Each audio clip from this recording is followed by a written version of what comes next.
Hey everybody, I'm Sierra, And I'm Ben. and welcome back to another episode of The Unsolved Couple, where every week Ben and I recap one of the original gateway drugs into true crime. Unsolved Mysteries.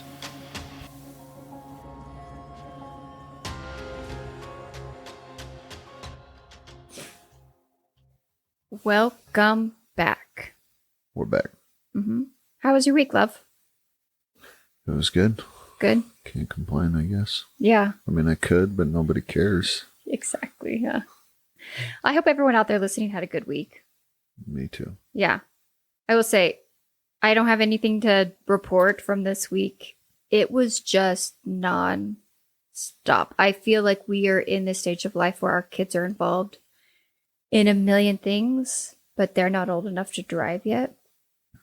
And Yep. we have no family here. Yep. We have no one. No one to drive our kids for us. Yeah, so it's like we're shuffling cards constantly and like giving each other high fives on the way in or out because it's chaos here. It's been a little more chaos. My schedule, And your schedule's changed. my schedule work's been a little chaotic lately. And it's been different almost every Every week or two. And so then we have to rearrange things. Anyways, I'm glad that we're even able to fit in recording because this has not been our standard. We've lived on a pretty concise schedule for several months, and that all went out the window. Yeah. So, all right. What did you think of this episode? We got what? We're episode 10? Season 2, episode 10. This was... So, the first story that I'm going to get into is like, I'd heard about it before. I'd actually heard it on several other podcasts. I thought this had some good stories and then some... I don't know, maybe I'm a little callous, but some of these lost loved ones it doesn't feel like unsolved mystery to me. And I know back then there was not a lot of ways to find like lost family members. I think the problem is once they did one, then you have a lot of people. They see it, they're Fair. calling in, and that. I was going to ask you about this, but I forgot. Did you notice what was the mystery with the first one? They don't come back and be like, "Hey." Well, it was the guys were on the run. No, not really. Yeah, Only the one. just one of them was on the run.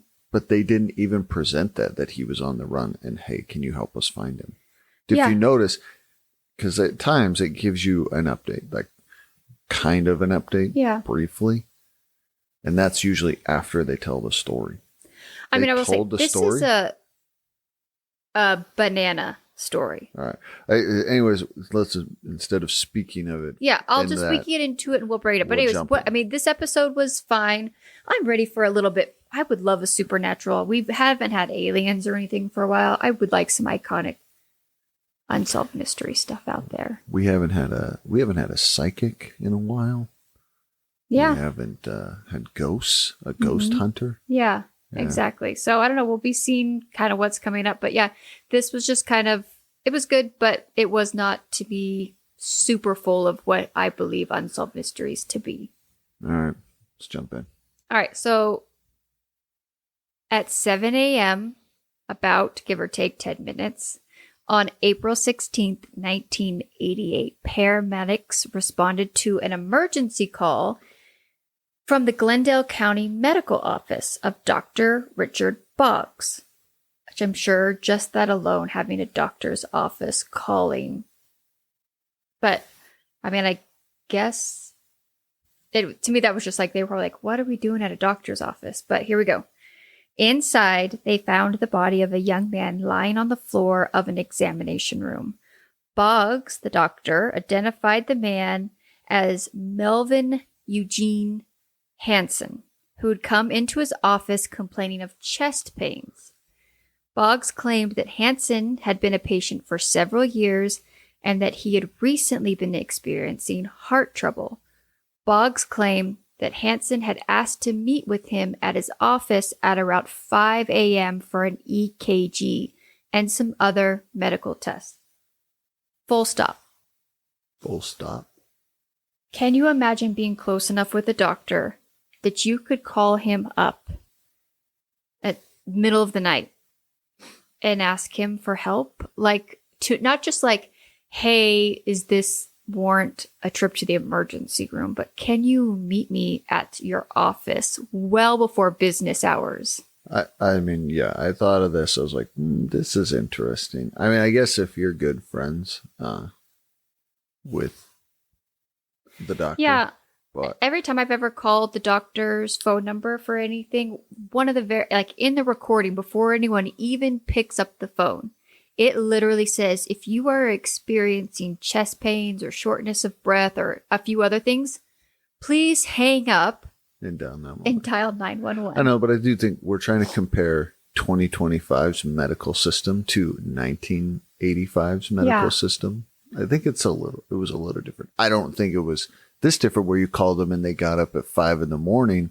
to run tests for you. But I mean, a doctor owning his own practice, but I think being up at 5 a.m. to like, they usually don't even work here's the Fridays. thing, we're going to find out that this wasn't the case, but yeah. Yeah. So he completes the EKG and several other tests and then tells Henson to lay down in the examination room for a few minutes to rest. Several minutes later, he hears a loud thud and finds Henson lying unconscious. He claims that he called 911 but got a busy signal and then tried unsuccessfully for 30 minutes to perform CPR before finally getting in touch with someone at 911 and getting the paramedics curious. there. Did he think that whoever was making 911 busy was on this long call? Like, why not try again? Yeah. Right away. I have had reoccurring nightmares where I've tried to call 911 and either no one answers the phone or I get a busy signal. That's a weird dream. I know it is. So that's weird. And here's the thing. People, 911, busy signals are not really a thing. Even back then at 5:30 in the morning. Usually not for 911. No. They only have one line. So, better get it in quick. Mm-hmm. At first, the death appeared to be natural. However, when paramedics examined the man's body, there was a few inconsistencies with the doctor's story. Rigor mortis had appeared to start setting in specifically in the neck and jaw, which meant that the man had to have passed away a while before the doctor claimed. Also, the EKG was determined to have been used around midnight, not 5 a.m. This doctor must have thought he was the smartest person in the room. They say in there that the paramedics are the ones, they get suspicious. Yeah. To the point where they call the police. Yeah, exactly. And I'm just thinking, here's a room full of medical people. Mm-hmm. Clearly, the doctor is the most educated. He is above. Yeah, he's above a paramedic. So he it has had more to have education. been really crazy for this paramedic to look at this doctor and then look at the body and go, yeah. And I think, too, it had to have been like, there had very been some obvious. gut feeling like this is not adding up. Yeah, for them to look and say, I don't know, whatever this guy's telling me, even though he should know more than me. Yeah, so they interview, I believe, one of the detectives on Unsolved Mystery, and he points out that a death typically in the presence of a medical doctor requires like no more investigation. Yeah. Right? Because it's considered an attended death, literally the baseline of what you need. The cat has decided that it is going to sit on Ben during our episode, and he is so excited. Yeah. About that. Okay, so yeah, as Ben pointed out, the paramedics have a few questions and they don't trust us. So they actually reach out to the police department and they're like, hey, can you guys do a little bit of background? You guys might want to look this? into this. So the police start asking some questions about the busy signal, but they do find 3 credit cards, and a birth certificate with the patient's name on the men's body. However, Who carries their birth certificate? that's question number one. Who carries their birth certificate around? But what does a birth certificate not have that every other adult form of ID has? A photo. A photo, exactly. And this man is carrying no photo ID. The doctor, however, gives police the name of Hansen's emergency contact, which turns out to be his business partner, John Hopkins. Okay? So we have Hansen and Hopkins. They own a business together. And the doctor's Boggs. Yep. So it gets confusing, yeah, people. it That's is- why we're telling you their names. It gets super confusing. the police are a little reluctant at first to question this. And again, fair. This man, for the majority of his time serving in this Southern California community, had built up like a very well respected reputation, as well as an extremely lucrative medical practice. But, and there's always a but, in the 1980s, in the late 80s, he had suffered personal and business problems, and there had started to be some rumors going around that he had overextended himself quite a bit financially. And not only that, but his medical license was in jeopardy, which has nothing, and from my understanding, nothing to do with how much debt you owe. So, I don't know. yeah. I'm not a doctor. No. When the body was examined, however, through an autopsy, the coroner does have a couple questions as well. Her biggest one being that the man's age per his birth certificate is 46 years old. But he does not appear to be a man at the age of 46 years old. He appears to be, she says, significantly younger. So we've got a couple of red flags popping up here. You know, maybe he just looked good for his age. Yeah, maybe he was people look into good. Botox. Yeah, some of us in our 40s could easily be mistaken for younger. Yeah. Yeah. Yeah. Okay. However, the body could not be examined further because Hansen's business partner, John Hawkins, arrives into town. The two had owned a successful clothing store. Do you know what kind of clothing store they owned? No, I have no idea, but I'll throw a guess out. Okay. They sold Speedo swimsuits. No, but Dang not it. far off. Really? Oh, man, that's so Kind awesome. of. So they had an athletic line or an athletic store called Just Sweats. Just Sweats. Or just Sweat. Maybe No, just I think it had an S on the end. And it had kind of, I'm going to guess. That is true. My speculation is this sold, remember the windbreakers from the 80s? Oh, yeah. For anyone who doesn't know, windbreakers were the original matching set of sweatpants and a jacket. Oh, yeah. And it was this like parachute sort of material. It were oversized, but the tight at like ankles. But they had the elastic, the cuffs. Yeah, and they elastic came cuffs. in a variety Oh, yeah. of colors That's and awesome. patterns. Their clothing store had blown up. It became like these people were making money hand over fist with this clothing store. Okay. I don't know if that's what they sold, obviously athletic wear, but I'm going to guess it was all just full of tracksuits, windbreakers and tracksuits. That's awesome. Those should come back. I think they have. I'm here for it.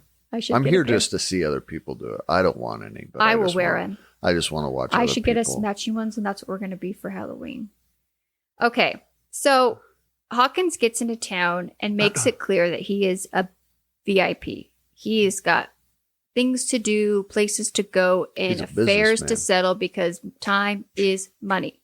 So he persuades the mortuary to not only cremate his body at an expedited rate, but to also just take care of spreading the ashes for him He doesn't have time. I just want to know who's emergency contact?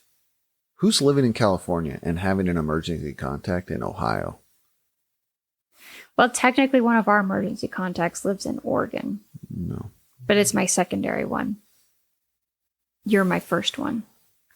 Maybe. We'll see. But half the time you're out of pocket, so. All right. Okay. I'm getting this distracted. Yeah. Go. So he makes arrangements, body's cremated, ashes scattered, bada bing, bada boom. Within 48 hours, he's on a flight back home. He's out. He's out.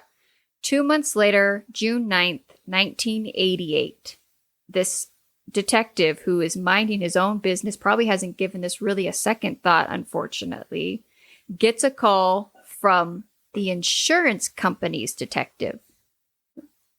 In Ohio.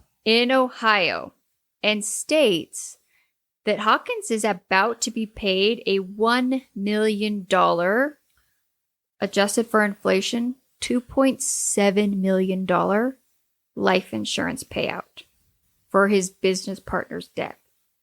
The company asked such a simple question.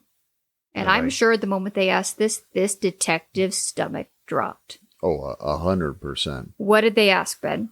Do you remember? Did you match this guy's ID with the body? Did you find a single photo of this man to match with the victim? Is the dead guy, does he match the name and the photo of the guy he says he is? Yeah. But I will say this. I thought about this. I was thinking about it. Why would you not do this? To me, just verifying through a single picture would have been the bare minimum with the other sort of red flags. I will say this, though. Now, maybe people don't want to take this as an excuse. You're looking at it. They're coming into this doctor's office where this guy has passed away. And Boggs, the doctor, he says he has a file on this guy. Mm-hmm. And he says, I've been treating this guy, not just recently, but for years. Mm-hmm. That's what he says. Yeah, several years. I've been treating him for years. Yeah. He says to the doctors, it was just, he goes, the reason I didn't send him to the hospital originally when he called me is because it's hard enough to get him to come into his regular checkups. So he's presenting it to the police like, this isn't just a one-off guy, and I just got to know him a few months ago. I've known this guy for a long time. Then you open his wallet. He has a birth certificate. He has credit cards, all matching the name. Plus this guy saying, I knew him for years. In a way, this guy kind of ID'd them for him. Now, obviously, looking back, easy to say, shouldn't have done that. But that's why I'm saying, I think that's why the cop's stomach, the moment that question was asked, was like, oh. They clearly took the easy road out. Mm-hmm. When even whatever, you still should have just pulled the guy's driver's license photo. Yeah. Yeah, they had access to that kind of database at that point. You got his birth certificate, so pull his driver's license. So, unfortunately, a comparison had not been done. Several weeks later, investigators finally receive a photocopy of Hansen's driver's license. It was extremely obvious at that point that Hansen was not the man that died at Dr. Boggs's office. Police used fingerprints. I guess they did take fingerprints of the man's body. Thank goodness. But you didn't compare it. Yeah. Comparative to prints from missing persons reports, the body was fairly quickly identified as the 32-year-old Hollywood bookkeeper named Ellis Henry Green. Police went to re-question Hawkins only to discover that he had vanished. His car was later found at a nearby airport. Despite the evidence, Boggs continued to insist, however, that the man in his office was Hansen. Police looked through Boggs' records and they'd found that he had made frequent calls to both Hansen's business number and Hawkins' personal number. They also discovered that he had recently had calls from a man named this name. His name's awesome. It's awesome. The fact that this man used this alias and thought no one was going to pick up that this was fake is wild to me. Here it is. I love it. Wolfgang von Snowden. That sounds like a Muppet character, does it not? No, it sounds like It sounds like a 12-year-old came up with a fake name. It sounds like a spy name from a novel. That's what I'm saying. This sounds like a 12-year-old watched some spy movie and came up with the name Wolfgang von Snowden. Von Snowden. So he had actually spoken to Wolfgang von Snowden the same day that Ellis was found dead. You know what? What? I got a great idea. Okay. We're going to get off track here. I always forget to do this. Oh, the squirrel's back, Sierra. I saw him. He's running through the backyard. You know, whenever you go to places and you put in your order or whatever, then they say, can I get a name with that order?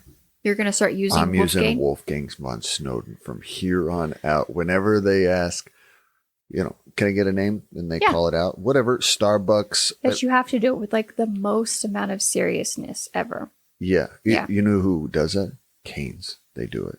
Oh, they take your name. And so then they say it over to you. You're like, Wolfgang von Snowden. Your chicken's ready. That'd be awesome. Okay. We'll add it to the list of All right. things Sorry. to do. Get back. Wolfgang von Snowden. He's here. He's in it now. Fast forward. January 29th, 1989. Dallas International Airport. We have a group of travelers coming back very clearly from a Mexican vacation. We have got sombreros. We even have someone with a surfboard. We got towels, we got swimming suits, we got hats, and we got sunglasses. And we are at, what are they? Customs. They're coming in through customs. Mm-hmm. The extras and the wardrobe on this was awesome. There was a mullet. Yeah. That's awesome. But like all of the background people, everyone. Awesome. I was like, I never in my life seen anyone get off an airplane. Like, who carries a surfboard? I don't know. But maybe you just went down there. You got to catch some waves.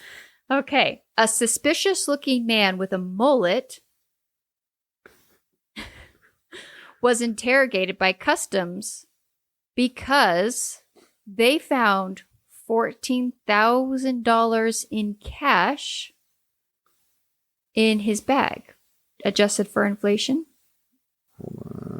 $32,000. $40,000.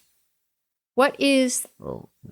Okay, let's see if you can remember any of your custom laws. What is... $10,000. $10,000. If you are taking over $10,000, you have to declare it. You have to declare it before you get on an airplane and come, right? Yeah, you have to fill out everything. Like, you have to tell them. Or it's not even when they ask you. Because technically, when you come in... They'll ask you, do you have anything to declare? And they can search. You don't have to have a warrant, anything. Once you are entering the country, they are free to look through all your stuff. Yeah. So if this man had just simply declared this. Yep. If he just said, hey, I'm bringing in a bunch of money. You might have got to ask questions. Where'd you get it? Where did that? But all you had to do was declare it. Yeah. So follow the rules, guys. But here's the thing. It still would have raised questions to the point where they would have at least ID'd the guy.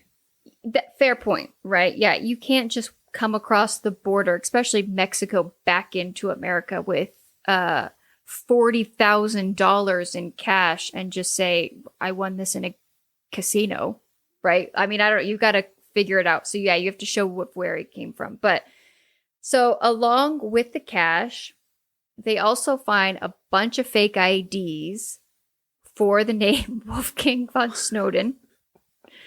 More importantly, however, this idiot is carrying around a driver's license for a dead man. He has Ellis Green's ID with him. Hey, he had Ellis's Green's yes. ID? Or did he have? No, he had Ellis Green's ID with him. Oh, that's right. He did. Yes. He had his driver's license. He had the deceased man's ID in his bag. License. Yes. Yeah. He could have left that in Mexico. This is another version of that movie, Masterminds. That movie is so funny. Great.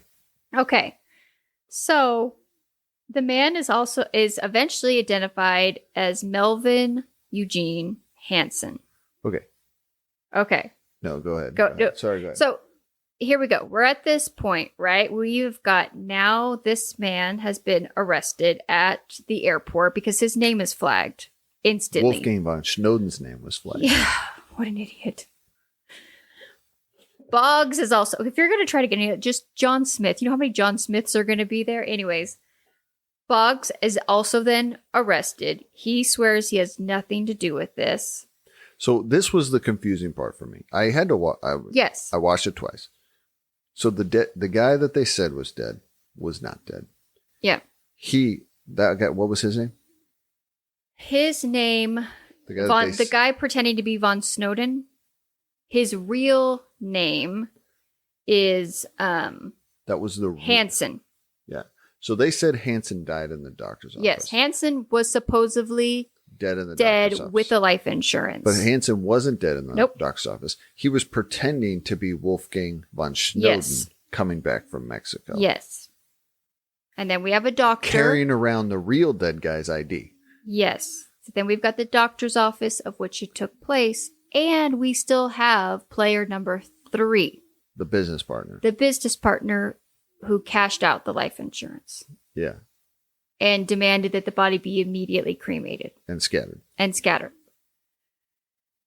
So they actually determined that Ellis's blood alcohol content, this is the man that passed away, was 0.29 at the time of his death. That is massive. That is so high. That is a lot. That means almost a third of your body is alcohol. Yeah. Almost. Not quite, but pretty darn close. Pretty darn close. And here's the thing. This is after he's passed away. So who knows how it was before. Oh my goodness. So he had to have been just... Dude, that guy was a drunk. I think he was incoherent. Yeah. Authorities believed that he had been forced to drink or bought drinks for at a local bar, lured to the office, and then killed. However, since he was cremated, the exact cause of death will never be known. Although authorities suspect he was drugged, poisoned, or suffocated by the time authorities figured out that there was even a man to be looked at, Hawkins was already on the run. All right. Are you ready for... So we have 2 of the 3 are in custody. So yeah, they said they went and arrested the doctor right away. After they got and the guy... Snowden are caught. Von Snowden, who's also Hansen. Yeah. They are arrested. Yeah. But business partner, they are looking for him at the same time. They put this together once that simple question of did you double check this guy's ID? They knew what they had. Yeah. So, update. Captured. All of them. All 3 of them. In 1991, America's Most Wanted did the same story. Oh, so it wasn't Unsolved Mysteries. It wasn't Unsolved Mysteries. A viewer recognized Hawkins as her former boyfriend. The viewer gave investigators enough information to locate Hawkins in Italy. He was like gone. Yeah, he really took off. He took off quick, where he was arrested on August 2nd. And I read in several reports, he wasn't just like laying low in Italy. He bought a yacht and was like living on the water in Italy and like dating and living a very lavish lifestyle. January 2nd, 1992, while awaiting deportation, Hawkins actually tried to escape jail but was caught in the courtyard. That's awesome. After returning to the United States, he was found guilty of fraud and conspiracy. He was sentenced to 25 years in prison and was released after serving 20 years. So that's the business partner who was not even in the same state. Yeah, because he was all the way across the country for when the guy was murdered. I read an article. He's out now, and he gave an interview. And he was this is a criminal who evaded, and so take his story of what he also believes. Knew exactly what he was getting involved in. Let's take this with a grain of salt. He claims that they asked this doctor. I mean, there's a whole reason why they ended up getting in a situation why they need this money. I'm not going to get into that. But they came up with this scheme. They had paid the doctor to get a cadaver. Not, at least according to him, commit murder. It seems as if the doctor didn't want to do that because you can't just buy a cadaver without some sort of paper trail. Proof? Yeah, but it seems as if that they had asked the doctor if he'd have the ability to buy a cadaver and then just sign off that it was him with natural causes, X, Y, or Z, and no one would ask any questions. Which, when you think about the non-logistics of this, it's pretty, I mean, they almost got away with it, that's for sure. If it hadn't been for the insurance company asking questions, I don't know if this guy would have ever gotten caught. Maybe not. Yeah. So because he was not actually an active participant in the death of this other man, he serves 20 years and is released. He's out. Yes, but I do have a problem with that, though. Yeah. Because it's the same thing if you are in the act of committing a felony. Yeah. Right? If you're in the act of, let's say, we all know like robbery. These rules. Yeah. You're the getaway driver for the bank robbery. Oh, yeah. Okay. But they go in and they kill somebody. A death occurred because of the felony you were doing. And now, you I participated understand in it, yeah. But you were paying and you were knowingly that this guy, hey, we want you to commit this felony of fraud and that. And in that process of having someone do these things for you, someone died. Yeah, now, he was not even found. He has apparently, according by all standards by law, has no, quote, blood on his hands for the murder. He was convicted of fraud and conspiracy. Yeah, I saw that he wasn't. And I understand. I know it's different than in a bank robbery. Like that's, but I think you bring do up have a fair problem. point. This guy was part of this scheme. He hired someone.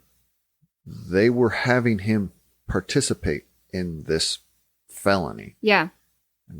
If they'd never gotten him involved and never explained, this guy would still be alive. So in a way, I do feel that he is some type of responsible. Yeah, I for the agree. death of this man. So I'll wrap this up real quick. Boggs' trial witness stated that Boggs had actually attacked him 2 weeks before Ellis's murder and believed that Boggs had actually intended to murder him, but the attempt failed and decided to find another victim. Boggs and Hansen, the other two men involved, were convicted of murder, fraud, and conspiracy and were sentenced to life in prison. Good. Dr. Boggs died of a heart attack in 2003 while serving his sentence, and from all I can gather, Hansen is still serving in California. So, good. There you go. All right. Ben, I recently discovered another couple who has a podcast, and I'm going to share it with all of our friends right now. Welcome to Sins and Survivors, where true crime meets the untold stories of Las Vegas. We dive into the darkest corners of the city, exploring unsolved cases and high-profile domestic violence stories. From the Black Widower Tom Randolph to ghost hunters Mark and Debbie Constantino, we reveal what lies underneath the headlines. If you're ready for victim-centric investigations and real-life survivor stories, subscribe now wherever you get your podcasts or visit sinsandsurvivors.com. Yeah, so everyone, make sure to go check them out. Always like to see another adorable couple doing a podcast together. Adorable. All right, Ben, what do you have for us today? All right. Let me set the scene. We got a boat. It's floating on the lake. It's just outside the water, well, the beach there, whatever. It's by himself. There was a call. This is June 8th, 1985 on Lake Michigan. Police officer responds. He's yelling. This boat's almost come to the shore there. And so the police officer swims out to the boat. Yeah. Hops in. Hello, anybody? Someone need help? Nobody. No one responds. Empty boat. There's got to be nothing a lot eerier than finding a boat out in the ocean and it being empty. Nothing good can come from that scenario. No. So they find out this boat belongs to 42-year-old Woody Kelly. All right. Can't find him. His sunglasses are just sitting there. And it's not a small boat. Okay. Let me explain. It's a big boat. This is a yacht. A very nice boat. Okay. So with like bed chambers and like you could live on this thing for it. They start searching. They think, okay, he's missing. Yeah. We gotta a look problem for this guy. Mm-hmm. So let's find out. Woody Kelly, he lived in Antioch, Michigan, and he was he owned an investment business. Red flag number 1. Yeah. We've Have talked. we shared a single story about someone who owns an investment business who has not been a terrible human being? Yeah, but there's people out there that own an investment business that are not on Unsolved Mysteries because they run a I don't know, not successful. yet they're not. Well, they Their wouldn't Ponzi be. scheme is They still wouldn't Ponzi. be on Unsolved Mysteries if they were just running a normal investment business.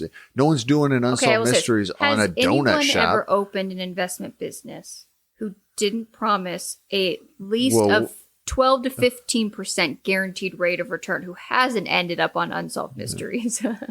We find out Kelly had moved to the Michigan area. They don't tell us when, but I found out he'd moved like in the mid to late 70s. And he became a pillar of the community. Okay.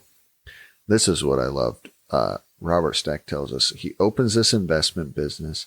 It starts to do well. So well that Kelly buys what Robert Not Stack. one.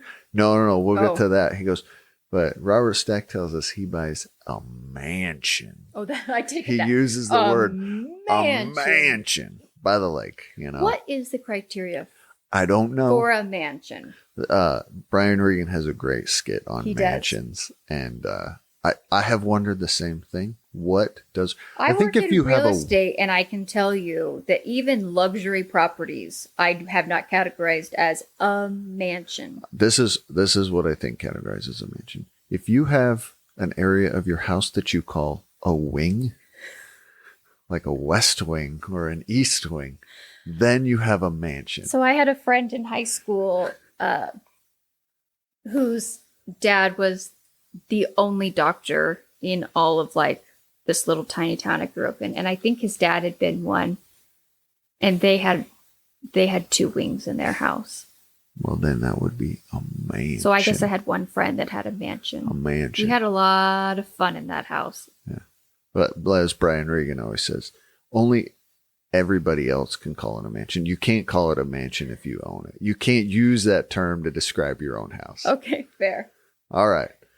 But we're getting off the mansion. We get interviewed from the mayor and his wife. And do you think the mayor got asked to be interviewed and his wife was like, you absolutely are not doing that unless I get to do it too? Probably. Yeah. She was in it. They talked about everybody loved Woody. They always do. He had people over to his house. He was just here's the thing He though. took his friends on vacation with him. Yeah. Here's the thing. He's a business guy. So you have to be a people person to be a successful business guy, right? He was involved in charities and different programs in the community. Yeah, that is, I mean, and that they is literally part said of someone who that works in any of those lines of work, you have to be that kind of person. you have to be an outgoing, involved person. And they say he was so involved and he was so nice and so friendly that they just felt that you had to invest with him. You wanted to because of his personality. Everybody loved him. Okay. And then we get told a little bit about they just felt comfortable and his business was so good because he was offering a 16 to 19% interest. Red on flag. your investments. Yep. Okay? Red flag. So all these people, they're investing with him. His business booms. Yeah. To the point where these are just some of the things that we're told that he purchased. When people say money cannot buy you happiness, I think obviously being just a normal human, I'm like, yeah, freaking right. But then I hear stuff like this and I'm like, oh, it obviously can't, because at this point you are reaching for happiness when you start. The 98% of the things that on this list are completely unnecessary. 4 luxury cars. 2 airplanes. Who needs 2 airplanes? I don't know. I just want to know, when you're going and buying the second one, what's your thought process? Like, I have this one over here, but I'm just going. I don't know. Like Wait, it my gets wife dirty. needs her own. The kids need to fly separate when they come with us. This I don't one's know. not. Okay, and then wait. One boat. Nope. No. 2 boats. Nope. 3 boats. Negative. How many boats did this man have? 6 boats. Again, 6 boats. who needs 6 boats? I don't know. 3 homes. And then he started, just because he could, a yacht charter service as a hobby. Who starts a yacht charter service as a hobby? So my actual thought for that was it was a way to meet wealthy clients. Well, okay. It was, hey, let's take the yacht out for the day. You pay for me to take you around on this yacht. Guess what? By a small investment, you could have your own yacht someday. That to me, it was. I got a 16 to 19%. Yeah. Hey, actually, even even if you've only got, $5,000, we could turn that into something. And in a few short years, you'll never have to hire me again. That was my first thought, was this was an easy way to placate to people's, they get a day of luxury. And how can I tell you that you can get that for pennies on the dollar? So obviously the question arises, like, he's buying all this stuff. Shouldn't we be suspicious? And people are like, yeah, we might have, maybe we should have been suspicious. But at the same time, he was buying all this stuff for himself, but then he was beyond generous to everybody else. He was taking people on vacations. He was taking them out on his yacht. He was just doing all kinds of things for people in the community. So he really, made him think, I guess not. I don't know. Anyway, so on June 8th, 1985, he hurries down to the dock and he's purchasing another boat. A new boat. And he just purchased this. And he goes, and the maintenance guy for the company or whatever, I don't know, is there. And he's like, I got to take my boat out. And they're like, I don't think the deal was officially finalized yet. And that's why there was this weird, but push. He's saying, listen, this is my boat and I'm taking it out. So he went alone and they left at 3 p.m. Told his wife he was going to be back around 6. Okay. Gone. Disappeared. That's where it shows up by the shore and the police officer comes. The next day, the boat is adrift in the water with no one to be found in it. They said the Coast Guard searched. They thought, their initial assumption was something bad had happened. He'd had a heart attack, some type of medical emergency, and he'd fell overboard. Yeah. And the boat had drifted to shore. But what happens to bodies in the water? Yeah, they thought for sure his body will show up. Because yes, it is Lake Michigan. It's a massive lake. But they said that in Lake Michigan, bodies surface. Yeah, it will show itself. It will eventually show up. So they're looking. Nothing. Okay? So, everyone said, it's very terrible. But that same week, we come to find out, that week, a client of his had filed a suit claiming improper business practices. That brings in... I think it was boat number 7 that this guy was like, something doesn't seem right. That brings in Detective Dan Collins from the Lake County Sheriff's Office. He starts looking into this guy's business practice. Gets a search warrant. Goes in and starts filing through all the paperwork. And very quickly, Ben, what do they discover? All the bank accounts are empty. Yep. There's no money. There's none. All the money that had been invested he's literally just taking it and putting it in his own personal account. And spending it quicker than... Yeah. This wasn't even a Ponzi scheme where he was robbing robbing Peter to pay Paul. No, he was spending it all himself. That's why it's funny, because he was so generous. I'm like, no, he was just kind of only... Like, yeah, you gave him thousands of dollars and he gave you a $500 vacation with your own money. With your like, you technically paid for that. So they come to find out that he had pocketed around $6 million. Did you adjust it for inflation? Well, at 1985, that's about I'm going to do it right 3 times. now. So it's got to be around 18 million. How much? I'm saying around 18 million. No, but what was the 6 million. 6? It's got to be about 18. Yeah, 17.8. Yeah. 8. So an art 18 million. Over bucks. how many years? They don't tell us exactly, but It couldn't have been that long. well, so we get some of the people invested. Like one lady said that she had invested in him in 1981. And from what I had read, he started his investment business, like I said, mid to late 70s. So between a 10 to 7 year period. 10 to 7 years spending that amount of cash. He'd gotten That's, $6 million bucks. That is a chore in itself. One dentist or doctor, he'd invested 400,000. And again, adjusted for inflation, that's over $1 million bucks. Yeah. It's a lot of money. Yeah. All these people never really seen a cent come. Yeah. So that's where Unsolved Mysteries finishes telling our story. Says we're looking for this guy. They don't think now, with all of this coming to light, they don't think he just died and fell overboard. No. That he is on the run. Yeah. With everyone's money, left his wife and kids, and took all of it. So that's when they see us. They show us home videos. This is what he looks like. Hey, if anyone sees this guy, let us know. All right, are you ready for your update? Yeah. Still unsolved. He's never been found. Never been found. Do they know how much money he took with him when he... No. Do you think he died on that boat? No. You think it was staged? I don't know. I do think... Because what's close to Michigan? Canada. Canada. Yes. So I read So I did read his wife, and of course, she goes and remarries. She tries to get him declared dead because he had like a $500,000 I'm sure he insurance did, policy on himself.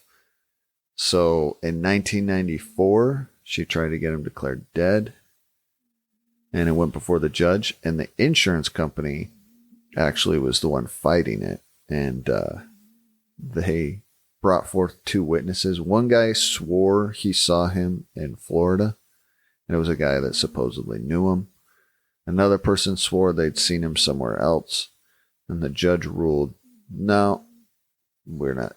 Yeah, there's not enough evidence. He's actually wanted for, at that time, he was still wanted for 18 counts of fraud, all this, I wonder all what this the other statute stuff. of limitations is on that. Yeah, I don't know.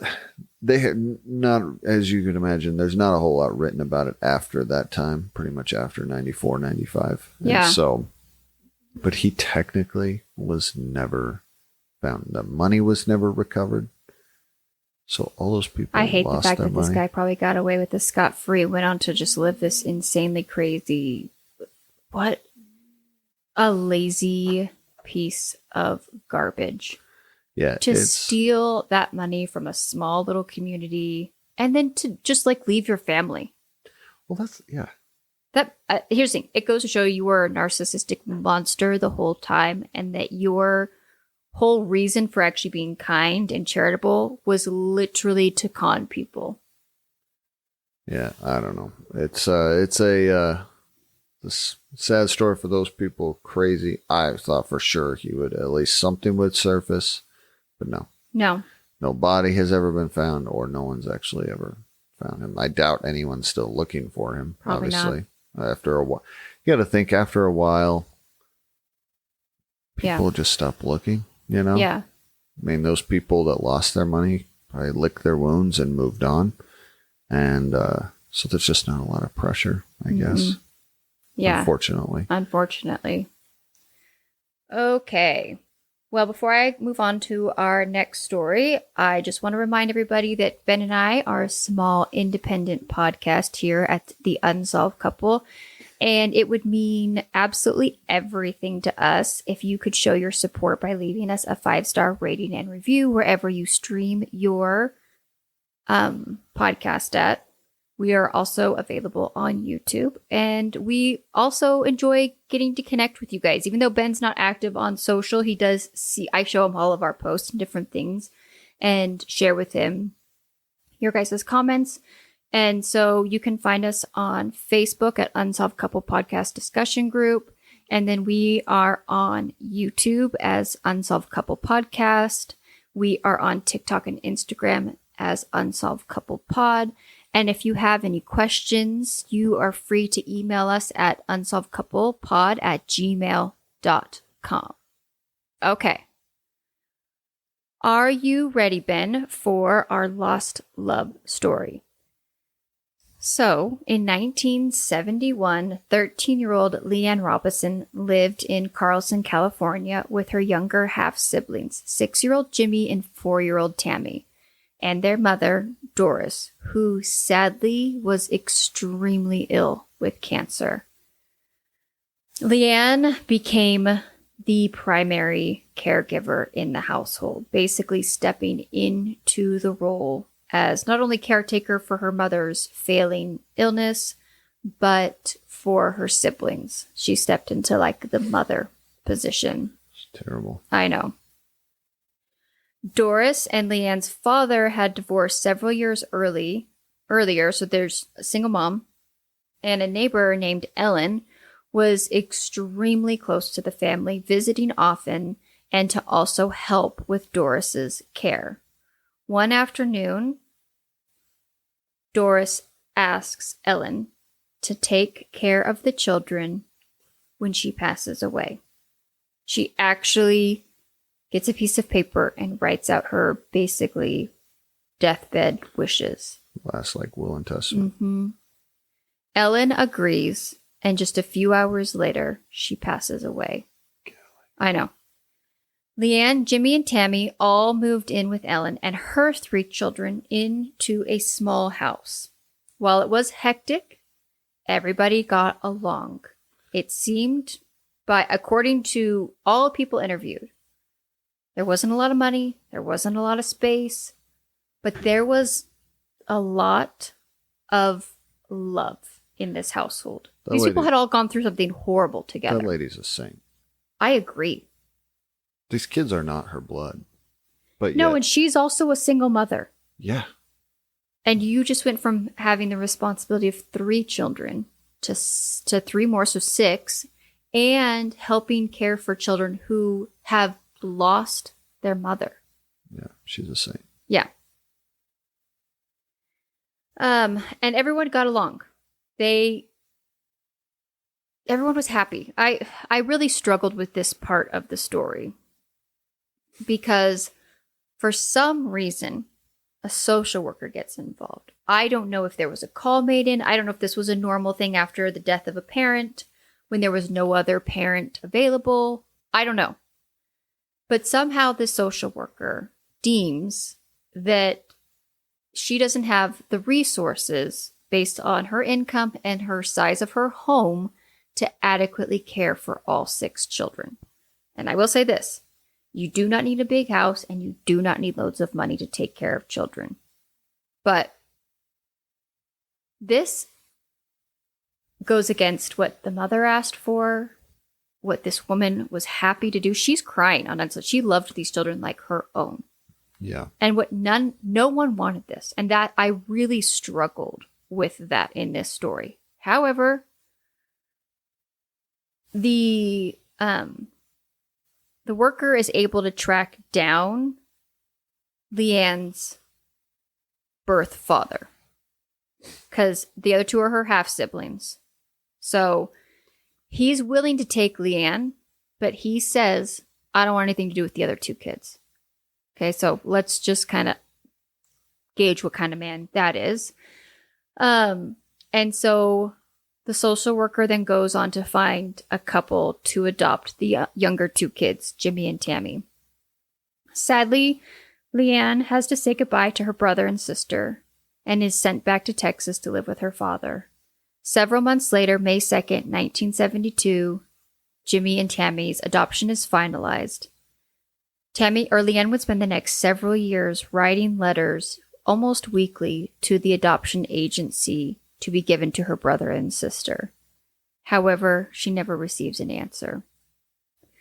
13 years passed. During this time, she returned to California, married, and became a successful businesswoman. In 1987, she finally receives a response from the adoption agency about the couple that had adopted her brother and sister. They were both 26 years old, Catholic, and living in Ventura, California. The adopted father was a career Navy man who, in 1973, had the rank of first-class petty officer. They had been married for 3 years when they decided to adopt the 2 kids. However, the agency did lose touch with them in 1976 when they were transferred to New York. Leanne is now searching for her brother and sister. We get a bunch of information, some home video, surnames, and all of that stuff that she's putting out. How old they would be, all that stuff. And that's kind of where Unsolved Mystery leaves us. So, hey, if you know who they are, find us. Let us know. Update. Solved. The night of the broadcast, Tammy, the baby of the family, was actually watching and called the telecenter.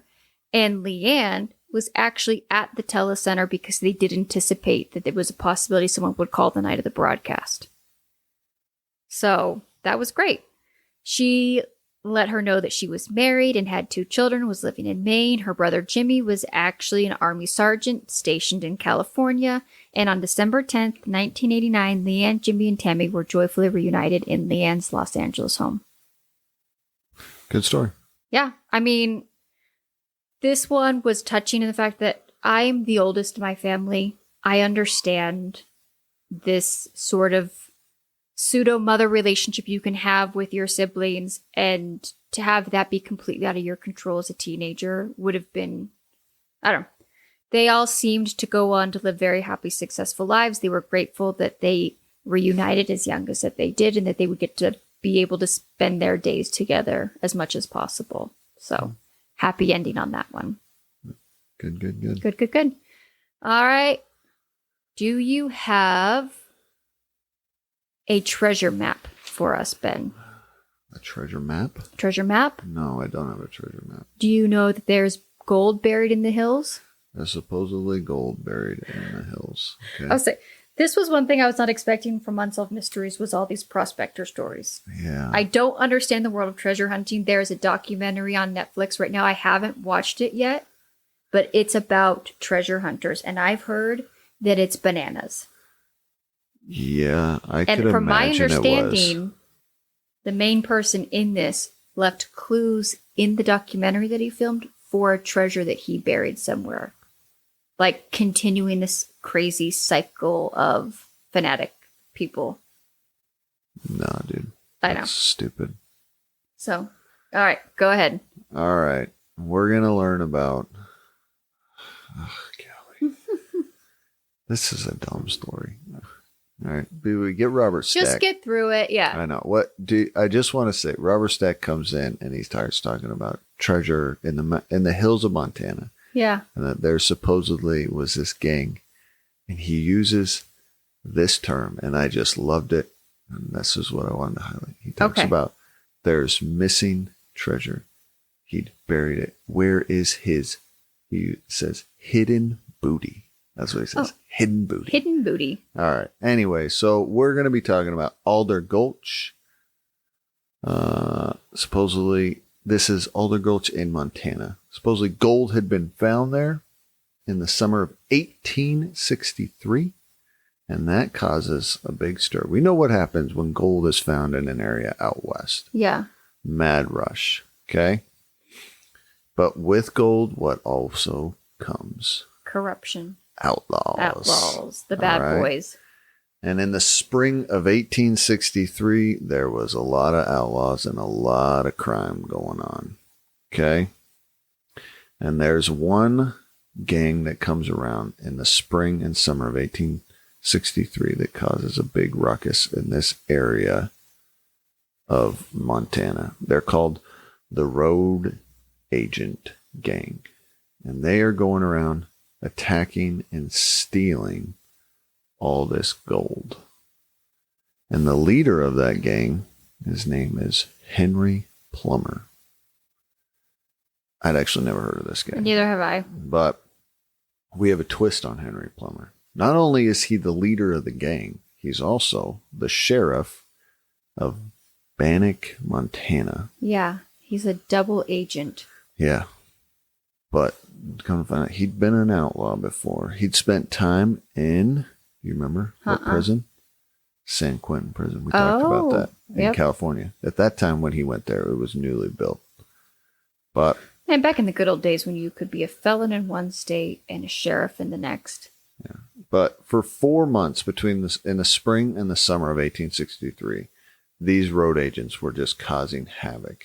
They were going around, and they said they had killed almost 120 miners, supposedly in the area. That's a lot of people. And stole all their gold. Like okay. most of these guys, they were mining it. They were trying to get it to railroads to move it wherever, and they would kill them and steal it in the process. Yeah. But finally, it all comes to a head in December of 1863.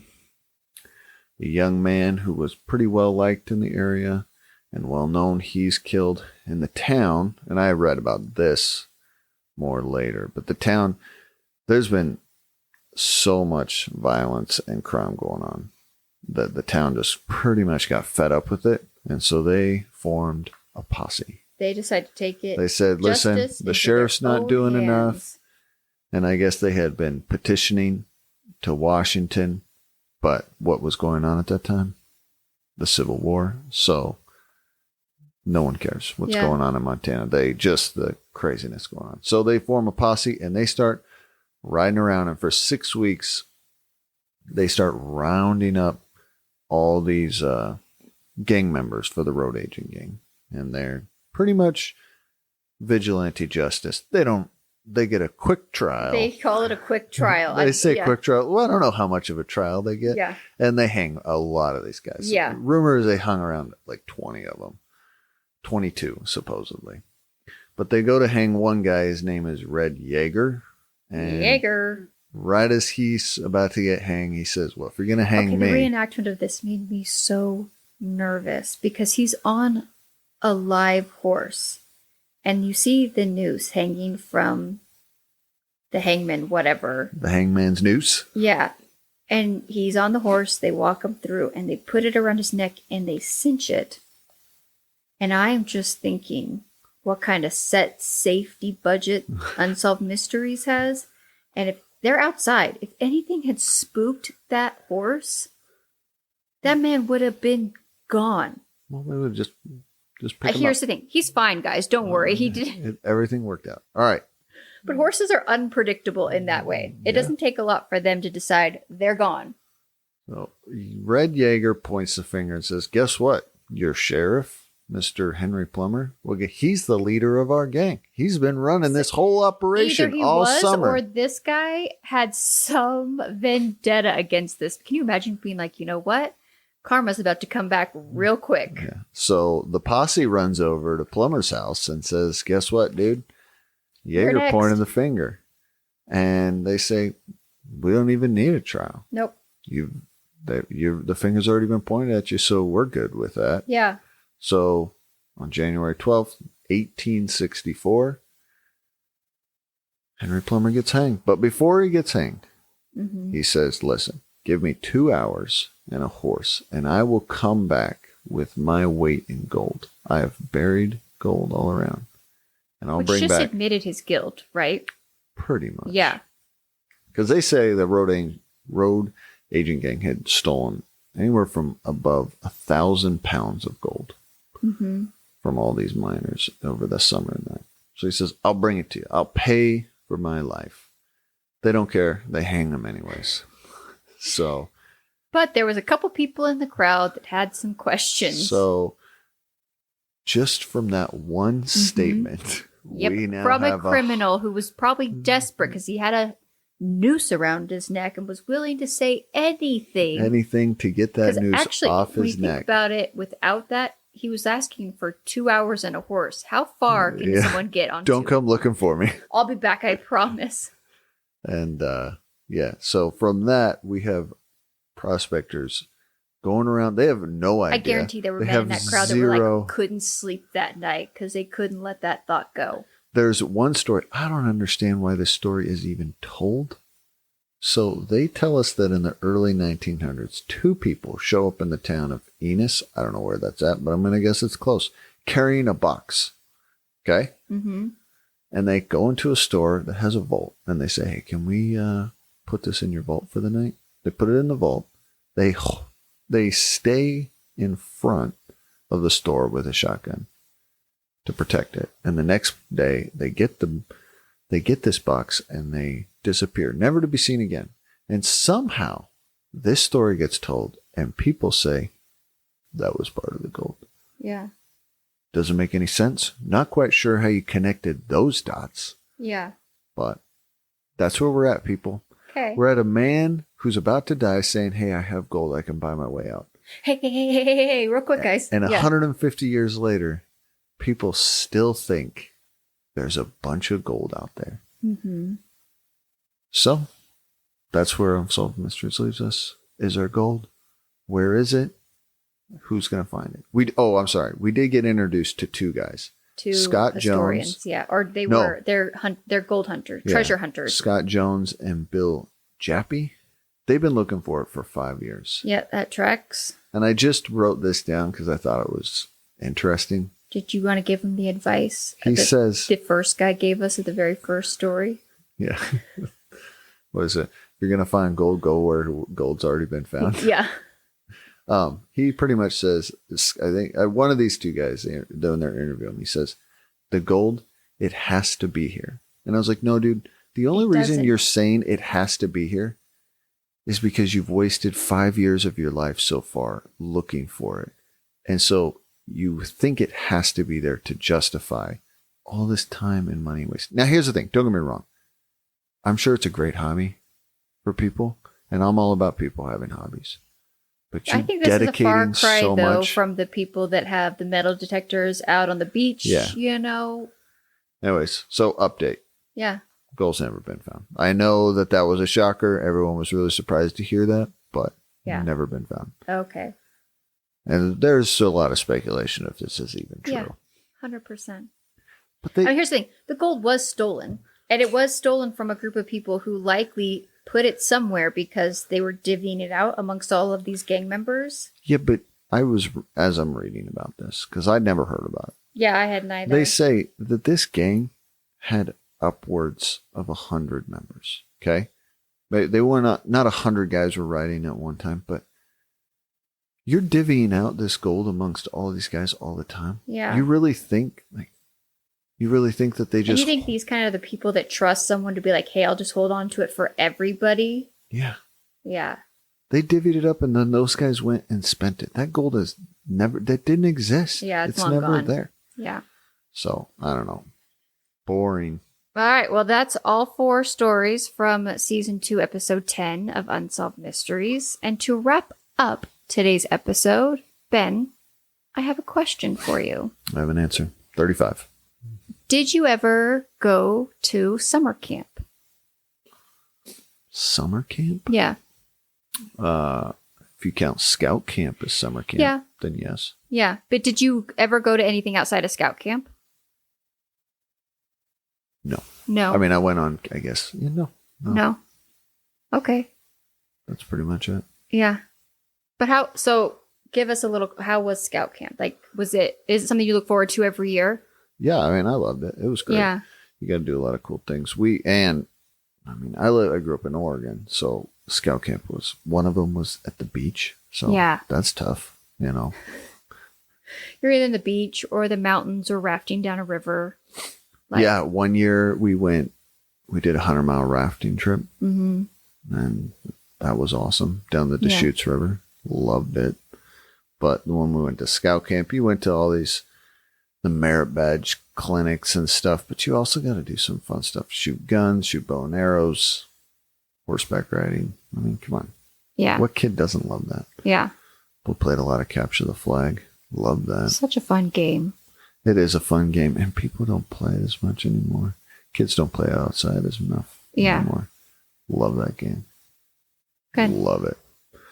So, I went to scout camp. I know you did. 4-H camp, obviously. Obviously. And then I went on to be a camp counselor, obviously. Of course.